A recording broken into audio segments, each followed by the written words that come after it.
کرتی ہے۔ یہ سمبل فار اتنا قیمتی سمبل فار ہے جی، جو میں عرصہ دراز سے خود بھی بنا رہا ہوں۔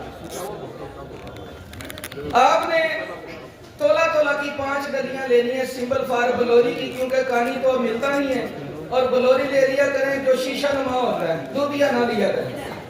شیشہ نما سمبل فار بلوری تولا تولا کی 5 ڈلیاں، اس کو آپ نے ایک پیالے میں ڈال کے شیر مدار آگ کا دودھ اتنا ڈال دینا ہے کہ وہ ڈوب جائے، 24 گھنٹے پڑا رہنے دیں۔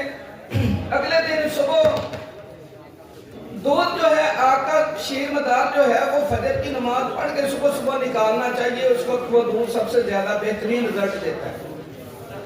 تو صبح نماز پڑھ کے وہ دودھ جو پیالی میں ڈالا وہ ضائع کر دیں اور نیا دودھ ڈال دیں۔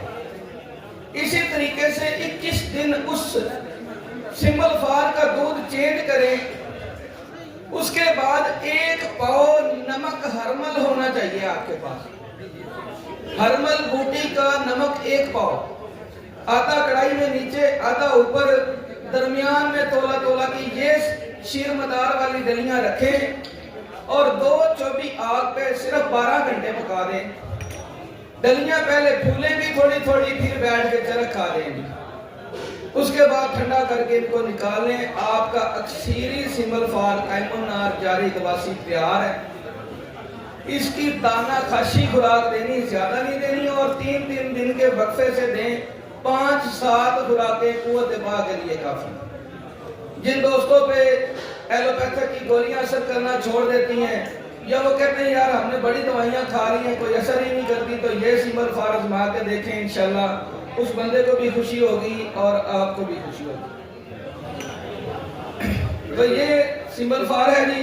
اب اس کو کلی کے اوپر کیسے طرح کرنا ہے؟ کلی کو صاف کرنا ضروری ہوتا ہے، اس کے مسام کھولنا ضروری ہوتا ہے۔ کوئی دھات کوئی اکثیر طرح کرنے سے پہلے دھاتوں کے بند مساموں کو کھولنا بہت ضروری ہوتا ہے۔ تو کلی کو گلا کے اس کے اوپر سمندر جھاگ کی چٹکیاں دیں۔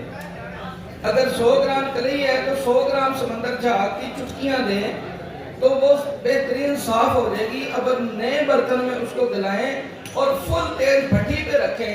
جب پگھلی ہوئی کلی لال انگارے کی مانند سرخ ہو جائے، اس وقت 100 گرام کے اوپر 1 گرام یہ سمبل فار ڈال دیں، اس کا ادھر ہی پانی سوکھتا ہو جائے۔ جزاک اللہ۔